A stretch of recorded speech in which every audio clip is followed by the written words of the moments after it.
We'll take a look at this Raptor in a little bit. I've got a few things to say about that Raptor. But first, let's take a look at the 2024 F-150 STX. For the 2024 model year, the F-150 enters a mid-cycle update, and the STX is the latest trim. It sits one step above the base XL. So does this STX trim feel as work trucky as the base XL, or does it feel better? Let's go for a drive and find out.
So as I said, the F-150 STX is one trim above the base XL, and it comes with the 2.7 liter EcoBoost V6 engine as the standard engine.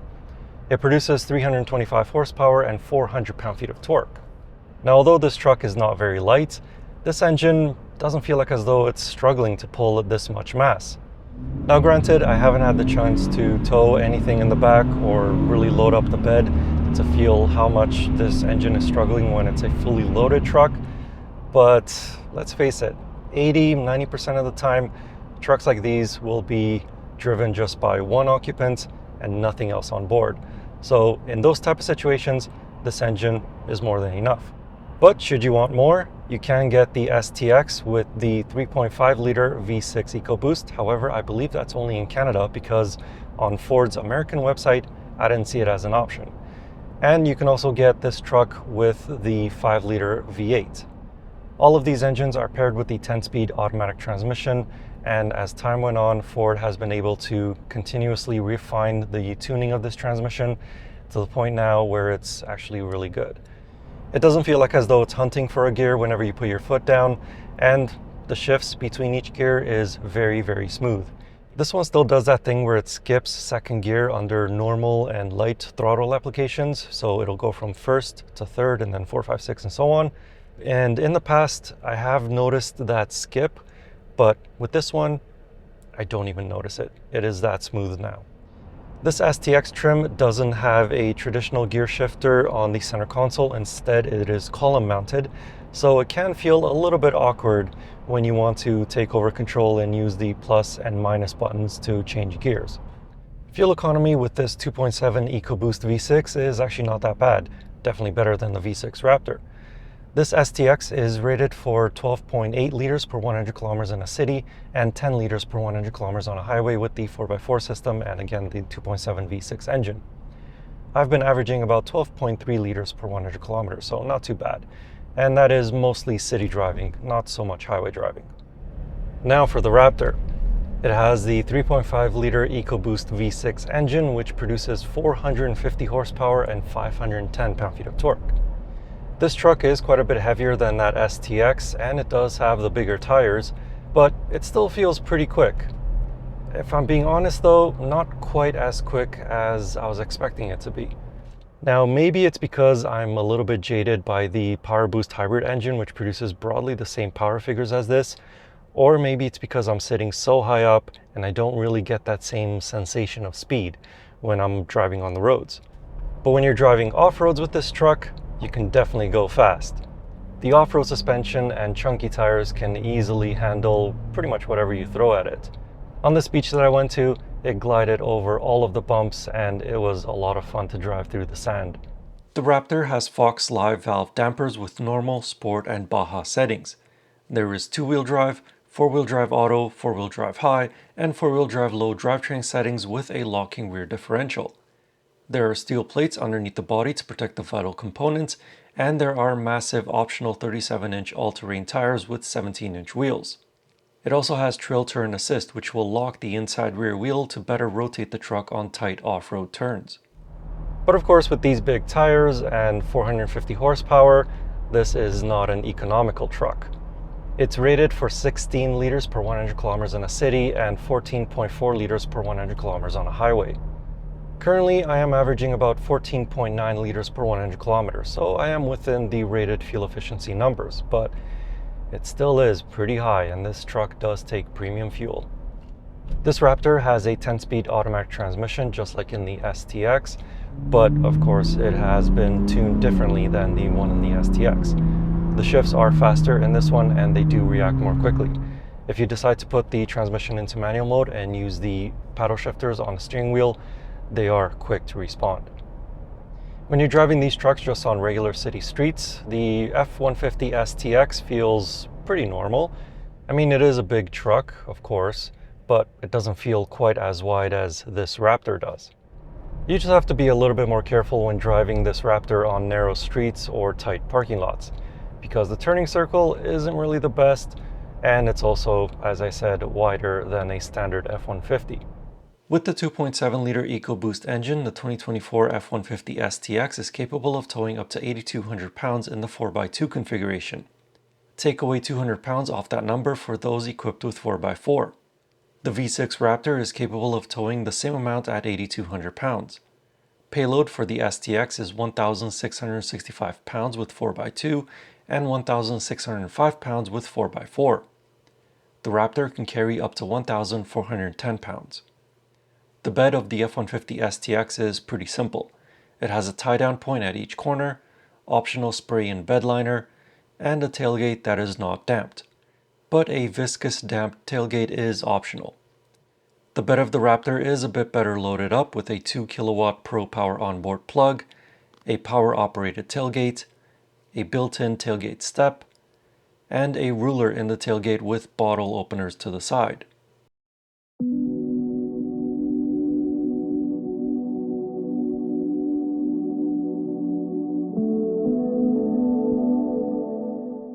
The ride of the F-150 STX is acceptable for everyday use, particularly when it's unloaded.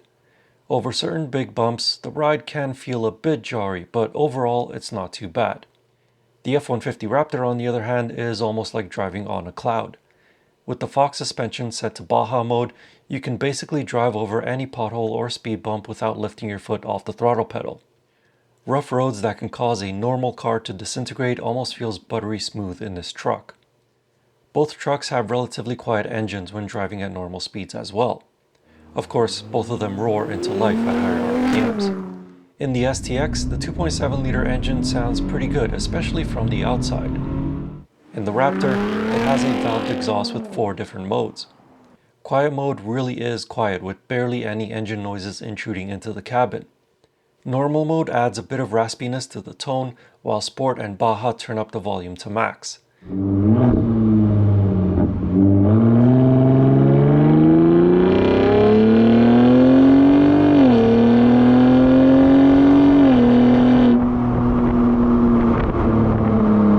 However, more of the noise is audible from the outside rather than the inside.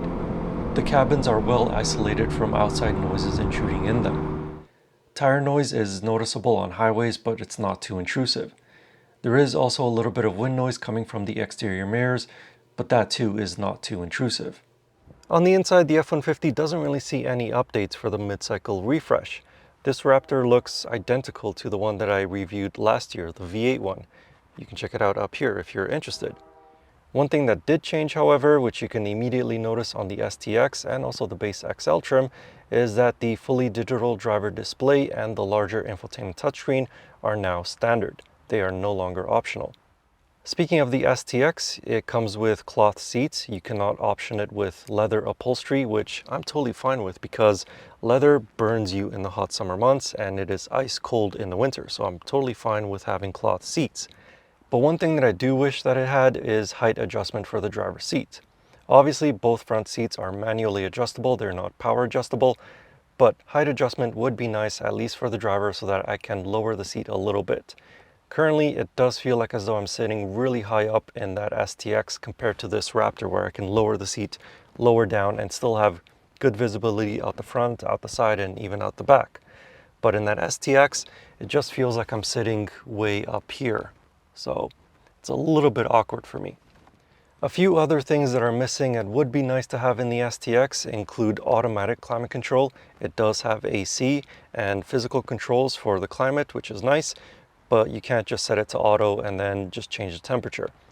It also doesn't have push button start, and it doesn't have keyless entry, as in you can leave the key in your pocket and then just open and close the door by touching the door handle. You still have to pull out the key from your pocket, which I referenced at the start of this video, and then stick it into the ignition to actually start the truck. But it does have power lock, so you don't need to actually stick the key into the door to open or close the STX. As for this Raptor, it is a fully loaded truck, so it has all of the convenience features: dual zone automatic climate control, heated seats in the back, ventilated and heated seats up here in the front, heated steering wheel. It just has every option that's on the Ford options catalog.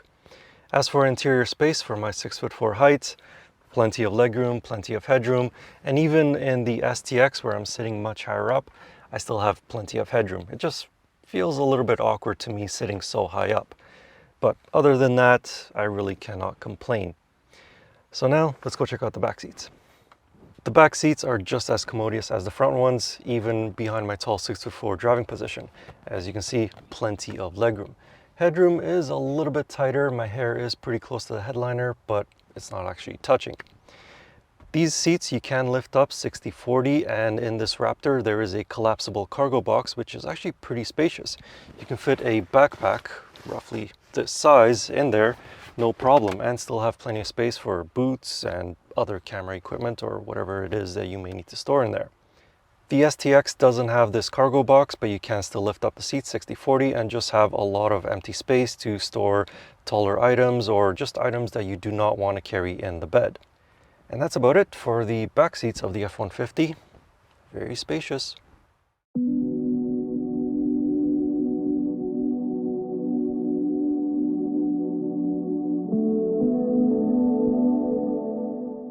The 2024 Ford F-150 STX is available as a Super Cab or a Super Crew. The Super Cab 4x2 starts at $58,260 Canadian, with the Super Crew costing $61,440 Canadian. This demo truck had an as-tested price of $68,815 Canadian. The 2024 Ford F-150 Raptor V6 starts at $106,975 Canadian, with the as-tested price being just under $125,000 Canadian.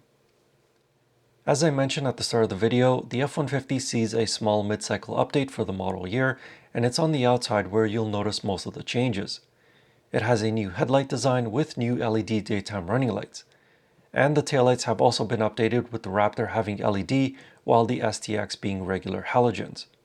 Otherwise, the F-150 looks similar to the previous model years and instantly recognizable as a Ford truck. And finally, the STX is equipped with standard Ford Co-Pilot 360 2.0, which includes safety and driver aids such as forward collision alert with automatic emergency braking, lane departure warning with lane keep, auto high beams, and blind spot sensors with cross traffic alert. The Raptor has the same safety and driver aid features along with active parking assist, which can help to park the big truck in parking lots and on the side of streets. So first off, the F-150 STX doesn't feel quite as utilitarian as the base XL trim, but Ford could add on a couple more convenience features to it, like automatic climate control and push button start, just to make that STX trim really stand out on its own. Secondly, this V6 Raptor needs more power. There's a huge power gap between this V6 and the supercharged V8. Making things a little bit more awkward is the PowerBoost hybrid engine, because it makes broadly similar power figures as this V6 with more torque, and you can get it in many lower trim levels that are less expensive. Now granted, you can't get the PowerBoost engine in any F-150 trim that has the off-road goodies of this Raptor, or even the Tremor. But it can feel a little bit awkward when your F-150 Raptor V6 can't really get away from a PowerBoost XLT. So I think that from the factory, this V6 Raptor needs about another 100 horsepower, say 550 horsepower, with the same price. I think that would be a perfect sweet spot. But other than that, I think that this F-150 is a lot of fun to drive, especially when it's used as it was intended to, off the beaten path. And at the end of the day, the F-150 still remains as one of the best pickup trucks that you can buy right now.